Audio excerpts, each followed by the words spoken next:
All right, now that we have the geometry in place for our stage, in this video we're going to focus on the creation of our shop network and the two shaders that we're going to be applying to the geometry. One shader is going to be for the stage platform, while the other shader is going to be for our support legs, the spheres basically.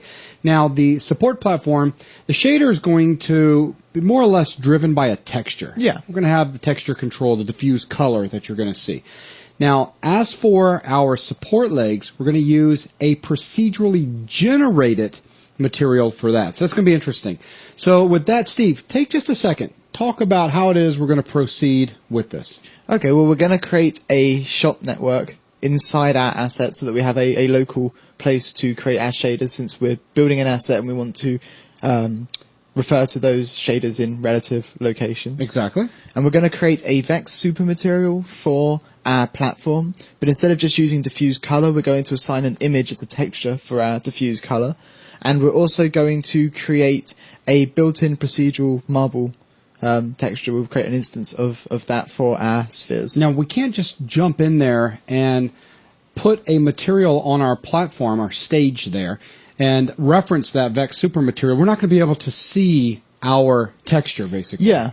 We're going to need UVs. Exactly. And as we mentioned in the Houdini Fundamentals course, basically UVs is a coordinate system. It's a coordinate system that's very important to the rendering engine, to OpenGL, to our viewports and all that, to specify how a texture is to be laid out on a surface. And now we're going to be using very simple UVs. We're just going to use face projections, correct?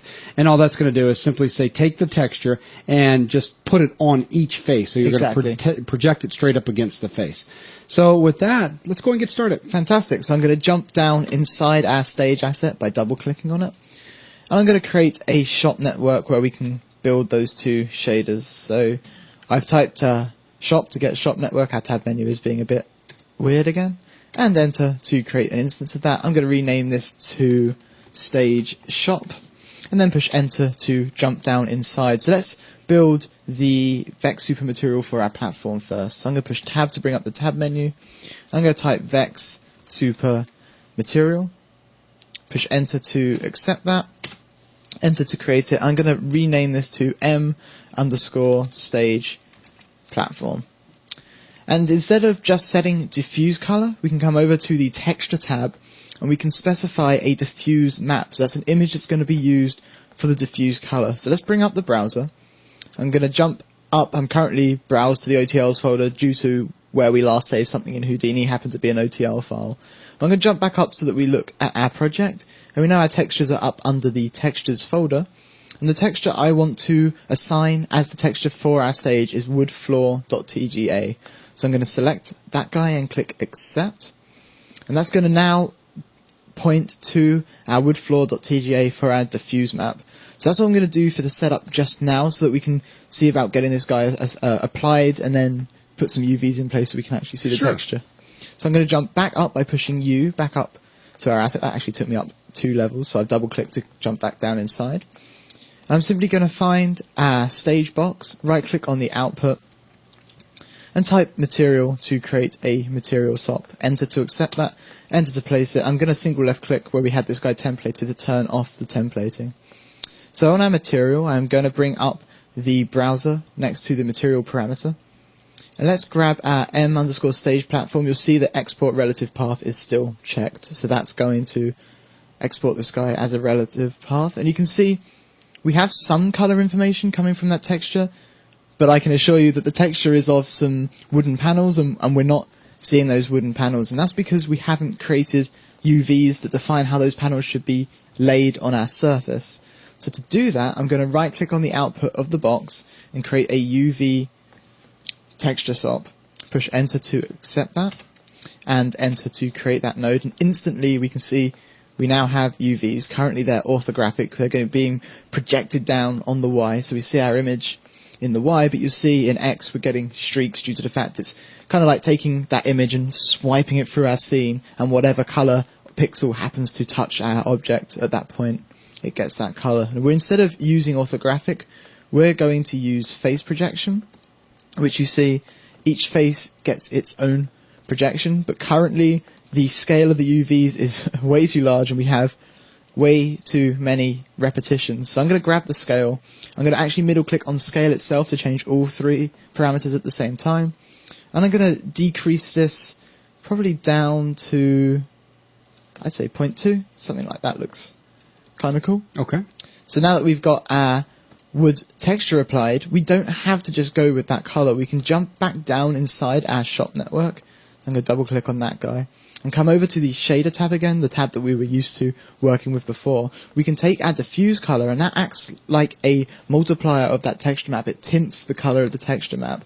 And we can grab this guy and we can tint it maybe more towards a dark brown. You can see that that's being multiplied by our texture and giving us a darker wood color, which is the color that I want to go with for this particular piece of geometry.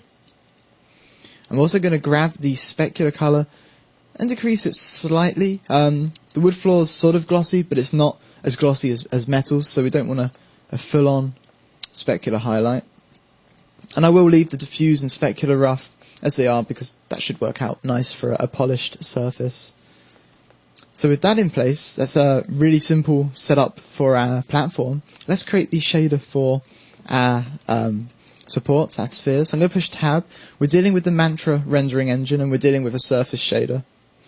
And you'll see that we have some pre-built shaders for us, and up under the Vex gallery, we have a marble shader. That's going to be fantastic for our stage supports. So I clicked on Vex Gallery Marble. I'm going to push enter to create that guy. So we've got our Vex Gallery Marble shader. I will rename this to m_stage supports. And I'm just going to change, let's assign this and we can see what these relate to in terms of the shader, and then I'll come back and change, because otherwise if I'm just changing colors up, it might won't not make very much sense. So I'm going to jump up 1 level by pushing U, and directly after the sphere, I'm going to wire in a material swap. So I'm going to grab material from our history, single left click, enter to put that in place. And you'll notice that we don't need to worry about UVs with our stage supports, since it's a procedural shader, and the shader actually refers to the 3D location of the object as opposed to UVs on the object. Because it's a procedural 3D shader, we don't have to worry about giving the object UVs. So I'm going to drop in that material, and I'm going to select our stage supports, and it's exporting a relative path. So I'm going to accept that. And you'll see we've assigned it up here where we have 1 sphere, and then because of the way that we're creating our duplicates and merging them, all of these 4 spheres will have that material assigned.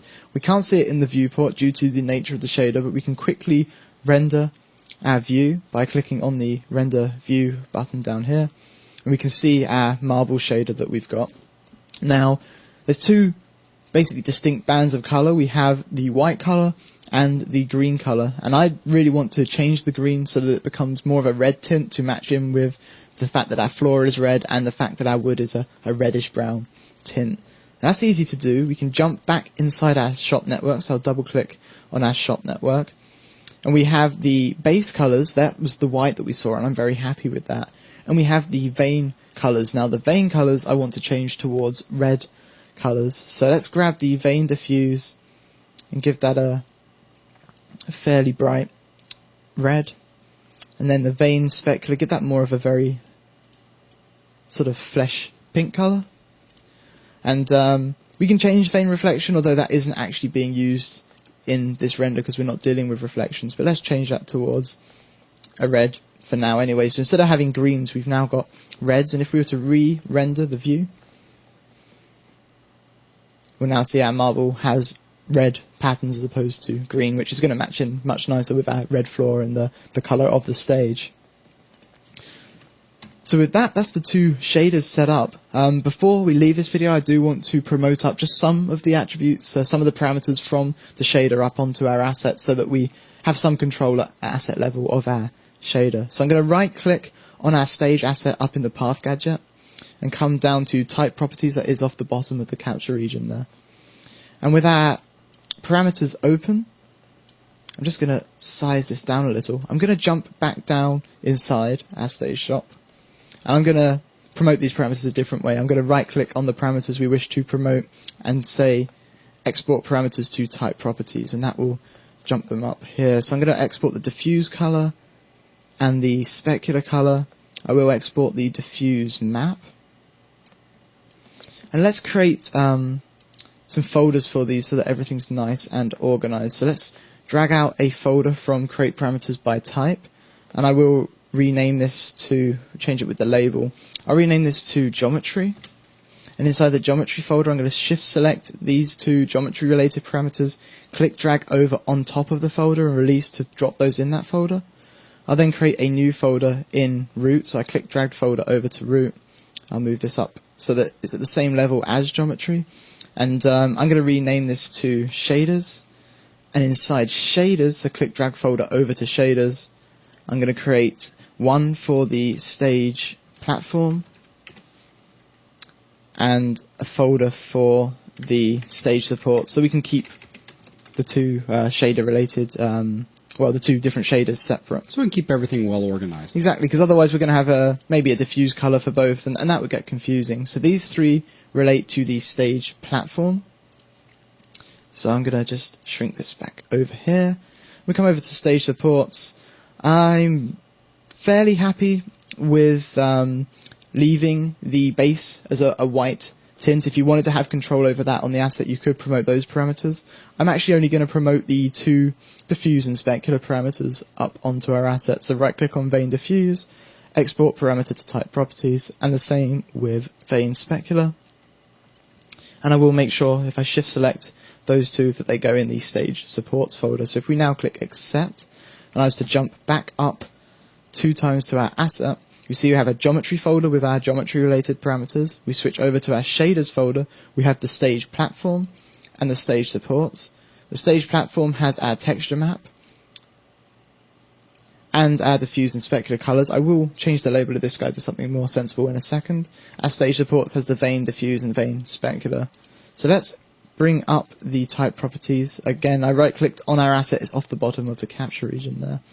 And let's just change the label on diff map to diffuse map and accept, just because that makes more sense than diff map. But other than that, that's everything shader related for the stage. Fantastic. And with that, that is going to wrap up this video. Thanks a lot.